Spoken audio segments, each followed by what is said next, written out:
Welcome to Startup with Poland. Now, I'm very excited as this is the 23rd episode of the programme.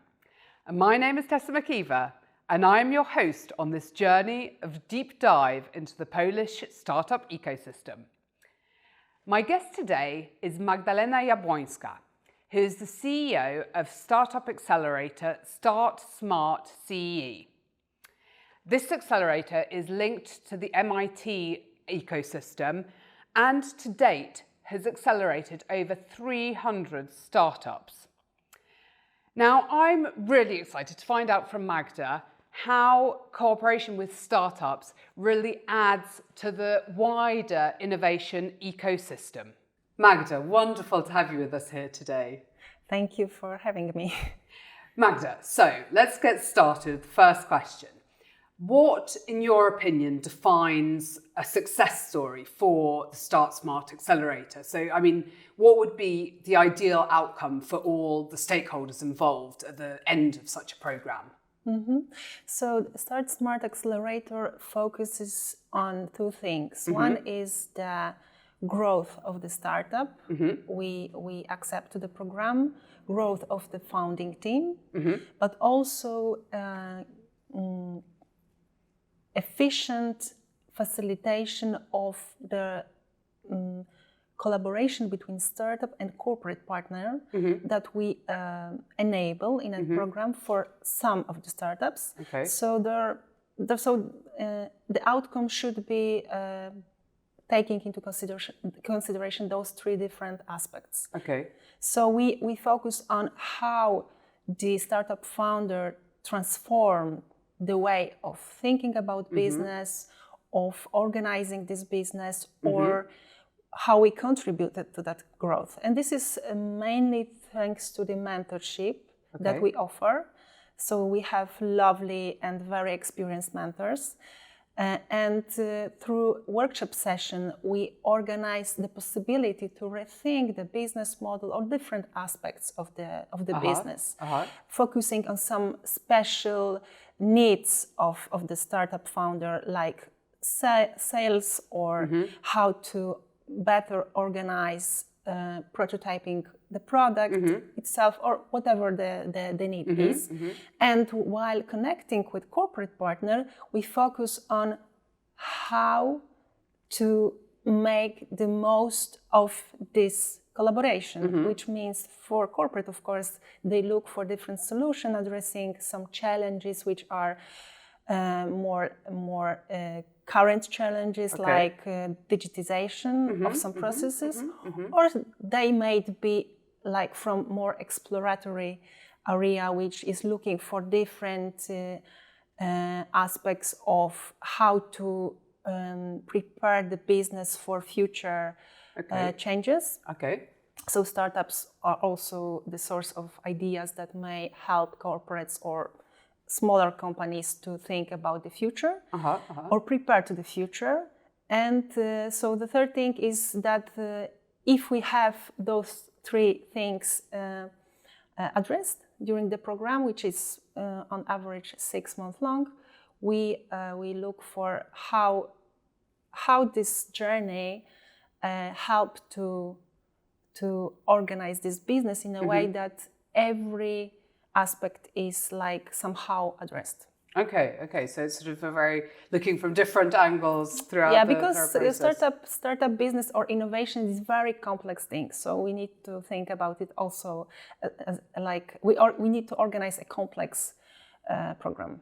And you mentioned corporates as one of the key stakeholders in that process. But how and why? Do you work with corporates, and how do you think that they really embrace innovation and through cooperation with accelerator programs? When we started organizing the foundation and this program, we were looking for how to support the whole ecosystem. Business. Business in this part of the world, which in the beginning was Poland, only now it is more Central and Eastern Europe, how to help the economies and companies that are creating those economies to innovate. So to, let's say, progress with the ambitions. So because when we started the transformation journey as the economy, we started adopting what is existing and efficient in other markets, more developed. Now we are ready to organize our economy based on our innovations, our technologies, and also we want to transform those large corporations, large organizations, and prepare them to these new economies, because there are different challenges we are facing as economy and as a companies. Those challenges are climate change, value chain problems, which pandemia also proved that exists, and also how, as a people, we change our approach to life. What other problems create the lifestyle we had in the past, and so on and so forth. So we need to create also here in Poland and Central and Eastern Europe the ecosystem that enables each ecosystem player to effectively progress with the business model, with the way of working, and and be ready for the future. Yeah, I mean, there are constantly, we hear about these disruptions to various different industries. And how do you advise, the corporate partners that you work with to sort of build strategies or, what measures to adopt in order to actually be prepared for potential disruptions and, with all the sort of dynamic changes that are going on particularly from a technological point of view, how would you sort of manage to prepare for something like that? The answer to that is to think about how to balance the exploitation mode with the exploration mode. Okay. Because exploitation mode is when we take care of the current business based on current business model and growth engine we have. Okay. And we fine-tune this growth engine in order to be still competitive. Okay. But at the same time, and this is how we approach the way of thinking we need to have, is that the second engine, which should work in parallel, is this engine which work for our future scenarios. Okay. So by that I mean that this is this exploration engine when we look for and observe the trends, peripheries, other industries, how they are changing, and what could be the possible impact on our current business in the future. So we like the idea of a future lab that we exercise in our program, both with startups and corporates, when we build different scenarios, how our future will look like, and we look for what options we may have, what may change in the future, and how we will answer to the sometimes unexpected changes with our business model. Because also taking, for example, when we observe trends, how people's behavior change. We have Generation Z and Generation Alpha and whatever generation we have, they are different generations.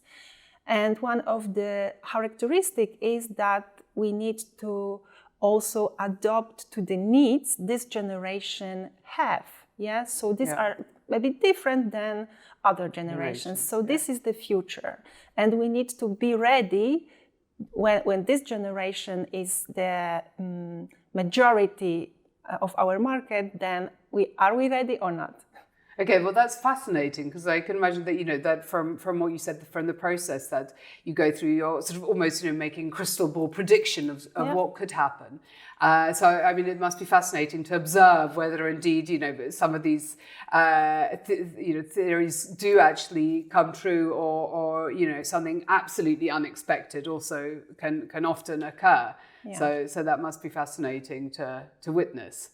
Yes, for example, the artificial intelligence. This is the one of the technology that we observe, not only this year, but this year accelerated the transformation of every business. Somehow we look for, or not only look for, we now create different strategies, AI strategies that consider what may be the impact of AI on our business, and on our market.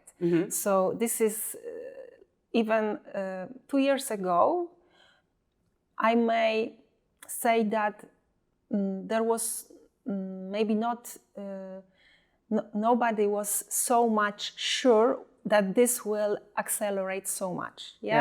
But this year proved that we need to be ready for those disruptive somehow changes. No, for sure. And of course, this is like this will a bit slow down, because there was like a boom, a big moment, hype, big hype.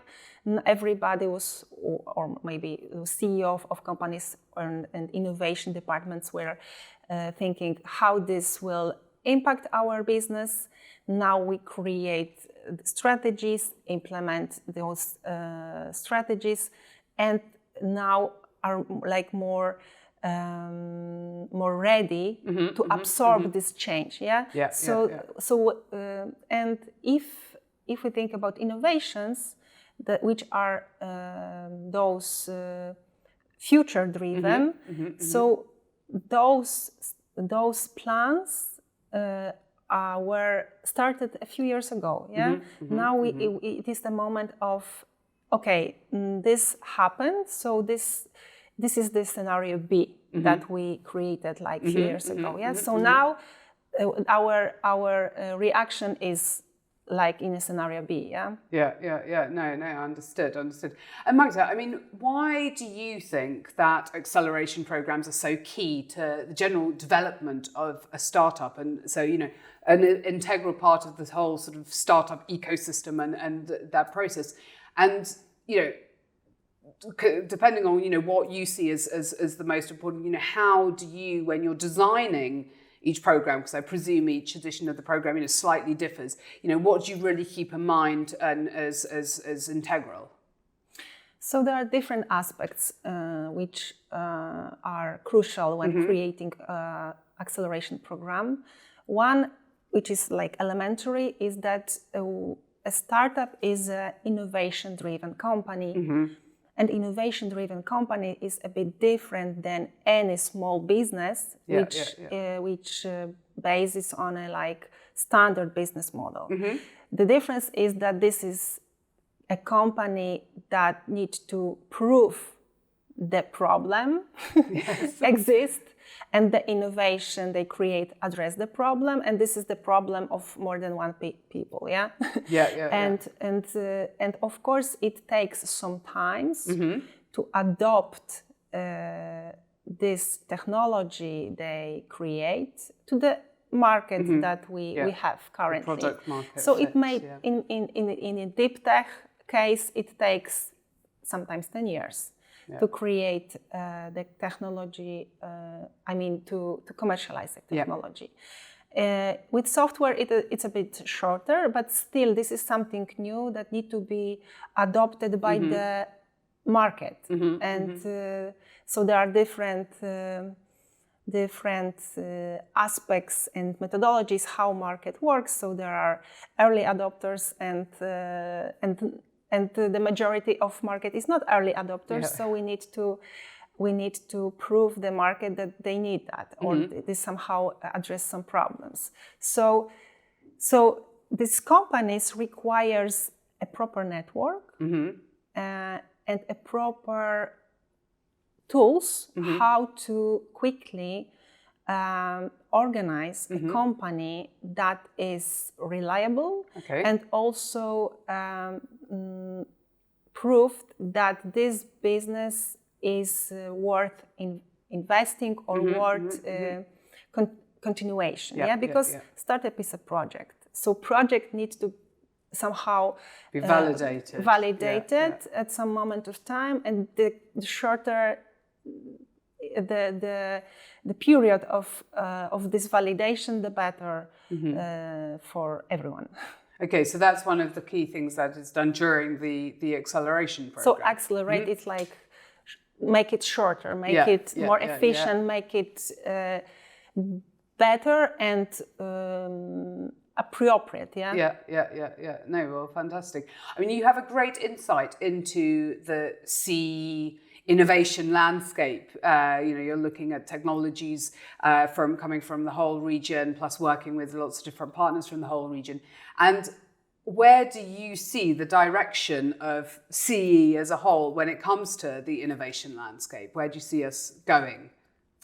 So, as I mentioned somehow in the beginning, we are, as economists, in a moment when we need to create technologies that will be growth engine of our markets. By growth engine, I mean that they will help us to establish companies that can be competitive globally and also will be a provider of technologies to other countries. And there are many cases of such technologies that contribute to some bigger projects.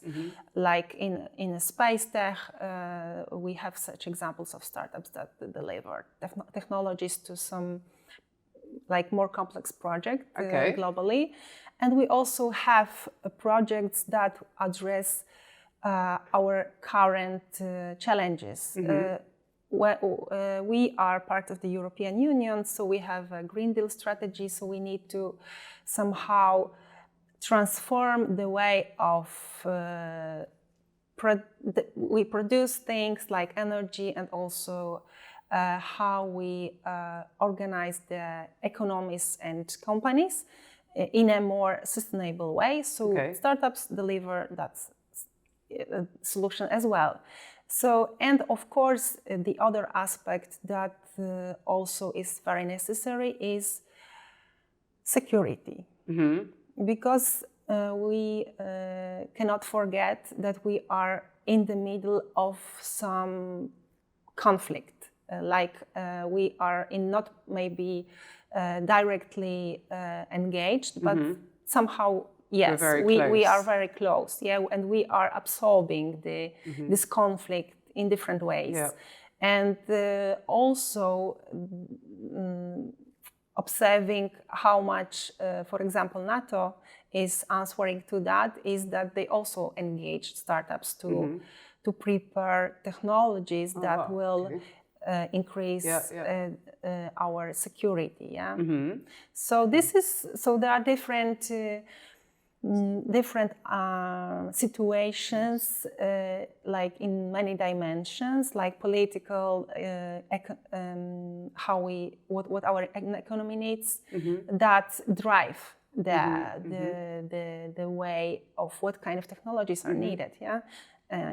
Okay, so I guess you see the direction going very much linked directly to the needs that appear, which obviously result from so that makes it absolutely logical sense. Let's hope the security will be less of an absolute extreme necessity, although that's probably quite unlikely to change. But yes, but one of when talking about security, there is also cybersecurity, which is of course like not only crucial now, but it is and definitely a worldwide. And with AI development, it will be even more important. No, for sure.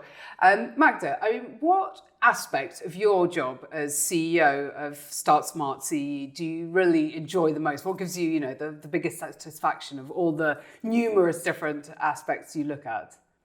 So for me, what is very exciting in my job is that I'm always inspired, every day inspired, because every day I meet people which are very creative, and let's say they have very different approach to current problems. They look for opportunities, and they look for how to overcome obstacles we have. They are not focusing on a problem in a way that it will close their mind and will make them unhappy. This is totally opposite.